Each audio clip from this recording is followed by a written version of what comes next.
Bonjour à toutes et à tous, heureux de vous retrouver pour une nouvelle émission de 100% Quintet. C'est le prix Bettina qui servira de support au pari à la carte ce vendredi soir à Vincennes. C'est une compétition de vitesse disputée sur les 2100 mètres de la grande piste. Ils seront 16 au départ, des concurrents d'âge que vous connaissez relativement bien.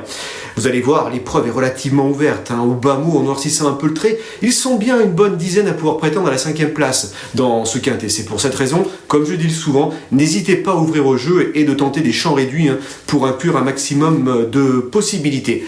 Bien évidemment, il y a quelques bases à suivre dans cette compétition, notamment une, elle concerne une jument de classe. Allez, sans plus attendre, on va entrer dans le vif du sujet en passant au crible les différents concurrents dans le tableau des partants.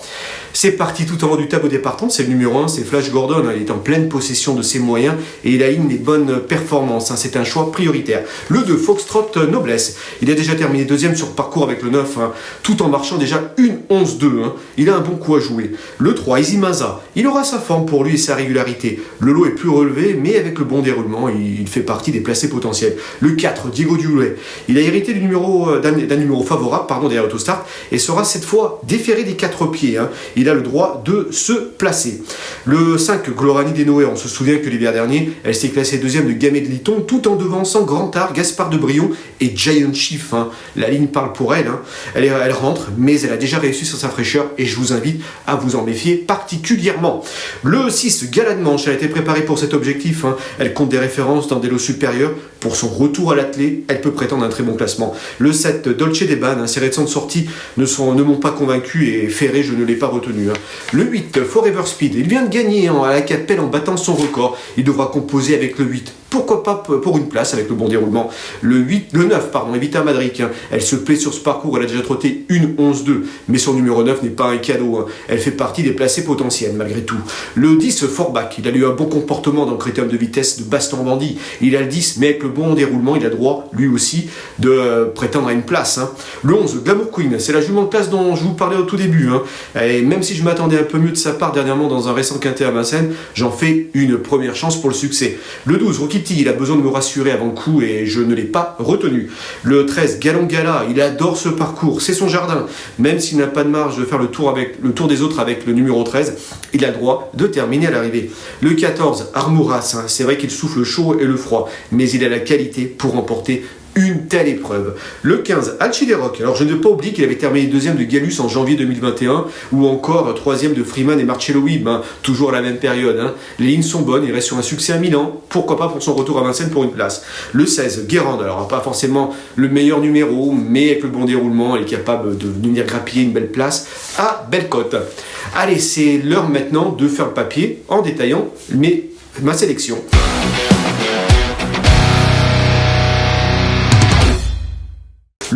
Tout en haut de ma sélection, j'ai placé le numéro 11, c'est Glamour Queen, c'est la jument de classe du lot. Elle est née dans la pourpre, c'est une fille du champion Prodigious et Queen's Glory, ce n'est pas rien. Son entourage gère sa carrière avec beaucoup d'à-propos. À ce jour, elle n'a pas encore montré toute l'étendue de son potentiel et elle est amenée à l'avenir à gravir les échelons. À chaque fois qu'elle gagne, elle gagne en étant respectée dans un parcours et sans avoir à forcer son talent. D'ailleurs, pour appuyer mes propos, on vous propose de les illustrer en images en vous proposant une course référence. C'était dans le Prix de Lure l'hiver dernier à Vincennes où elle a enchaîné par une 3e victoire de rang. Et ce jour-là, elle avait trotté le nez au vent, j'ai envie de dire en montant, mais elle s'est débarrassée facilement de l'opposition à la sortie du tournant final pour gagner à sa main. Regardez, Jean-Philippe Dubois n'a pas eu besoin de la bousculer outre mesure pour aller facilement au poteau.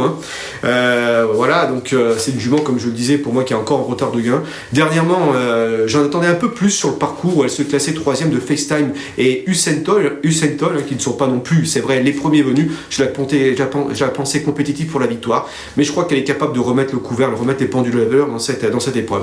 Le seul bémol est de taille, c'est le numéro 11. J'ai peur qu'elle se fasse enfermer, c'est un peu mon doute.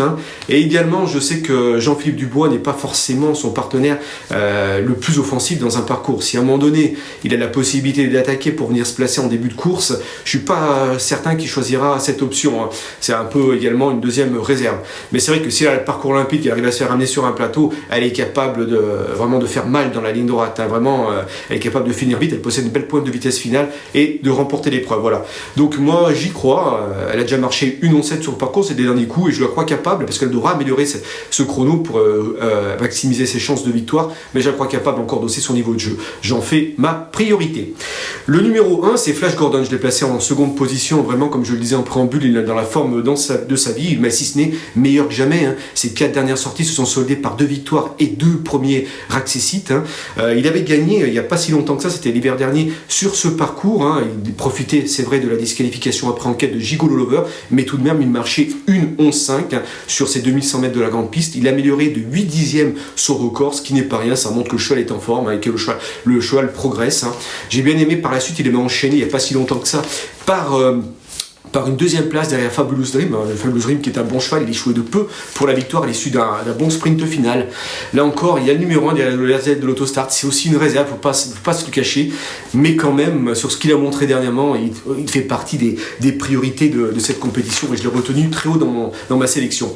En 3e position, j'ai placé le concurrent d'origine transalpine, c'est Armour As. Alors c'est vrai qu'il souffle le chaud et le froid, mais en valeur intrinsèque, il vaut bien évidemment une épreuve de ce genre. Je vais pas oublier que l'hiver dernier, il terminait 2e d'Always EK.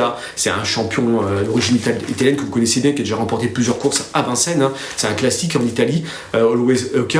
Il terminait 2e donc de Always EK dans la bonne réduction de 1:18, ce qui n'est pas rien. Et pour remonter un peu plus tôt, il y avait aussi quelques mois auparavant marché, c'était en juillet 2021, il marchait quand même 1:12,6 sur ce parcours-là en prenant une 4e place. J'ai envie de dire qu'il trotte 1:12,6 ou 1:12,8, il n'aurait qu'à répéter une de ces 2 réductions pour fournir le lauréat de l'épreuve. C'est de loin le plus rapide du lot sur ces 2100 mètres. Sous la petite réserve, c'est vrai, oui, il n'est pas forcément toujours régulier. Et la deuxième, c'est pas la seule, mais la deuxième réserve, c'est qu'il a le numéro 14 derrière la l'Autostart. C'est jamais forcément très très simple, mais bon, avec le bon déroulement, il est capable de pouvoir évidemment jouer un rôle actif à l'arrivée. D'ailleurs, Jean-Michel Vazir dit de lui qu'il devrait prendre une part active à l'arrivée. Il l'a déclaré dans nos colonnes. Allez, en 5e position, j'ai placé le numéro 5, que c'est Glorani des Noé. C'est une jument régulière. Elle va effectuer une rentrée de pratiquement 3 mois, mais c'est une jument qui a déjà réussi sur sa fraîcheur. Là, pour sa rentrée, elle va être directement déférée des 4 pieds, et l'engagement est plutôt favorable au gain. Elle va s'élancer de surcroît avec le numéro 5 derrière les ailes de l'Autostart. Moi, je vais pas oublier que, voilà, je sais que dépend de l'entraînement de Fabrice Soulois, généralement, ces chevaux sont relativement prêts pour des rentrées, surtout pour des bons engagements de ce genre, même si elle n'est pas encore à 100%, elle devrait pas être loin, elle est capable d'emblée de jouer un bon rôle. Je ne veux pas oublier que l'hiver dernier, dans un groupe 3, elle terminait quand même 2e de Gamay de Litton, qui n'est pas le premier venu. Elle devançait Grand Art, elle devançait également Gaspard Brion ou encore Gianchi. Enfin, la ligne plus ou moins indirecte est plutôt bonne, parce que vous prenez ces chevaux, vous les mettez dans cette épreuve, ils détiennent une première chance.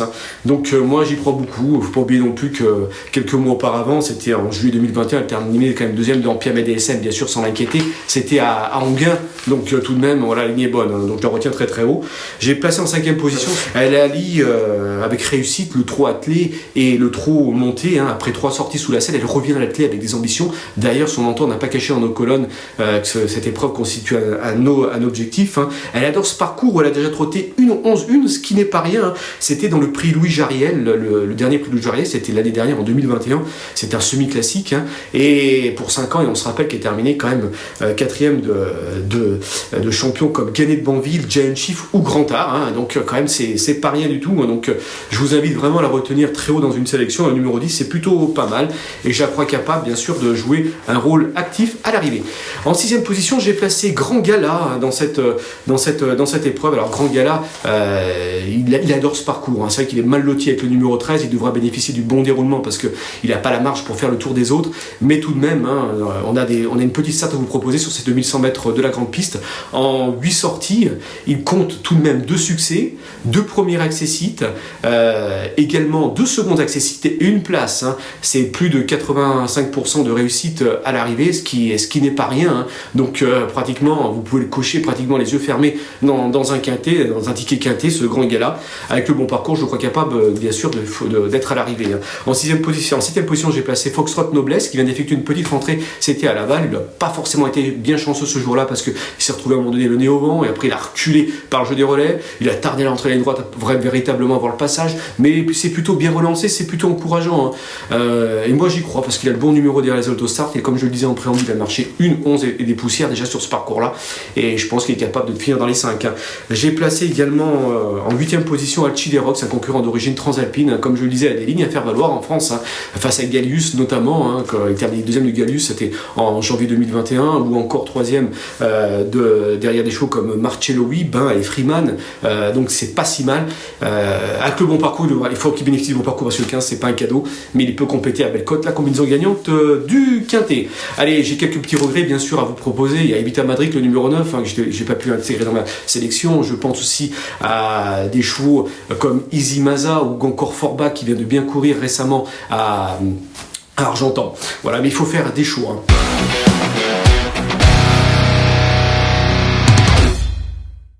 Allez, je vous propose également mon petit cheval du jour, c'est le 206, c'est Japlou Turgot. Il vient de s'imposer pour ses débuts sur l'herbe des Commois assez facilement. C'est un pensionnaire de Mathieu Abrivard, et j'ai eu l'occasion de converser avec Mathieu Abrivard. Il me disait que c'est un bon cheval, il comptait le voir confirmé. Je le vois sur le podium, je ne vois pas sortir du podium dans cette compétition à la balle. C'est en Réunion 3, numéro 206, j'ai oublié de le préciser. Et il devra faire face à l'Armada Bazir, qui est représentée par Jasper Descharmes, et également Jingle Dupont, mais je crois capable d'arbitrer peut-être même plus que les débats. Donc attention à lui. Et pour en revenir au quintet, on va récapituler ma sélection dans la rubrique Notre choix. Donc tout en haut de ma sélection, j'ai placé le numéro 11, Glamour Queen, comme je le disais, suivi de l'As Flash Gordon, suivi du 14 Armoras, suivi du 5 Glorani de Noé, et suivi du 5 Glorani de Noé, et du 6 Gala de Manche.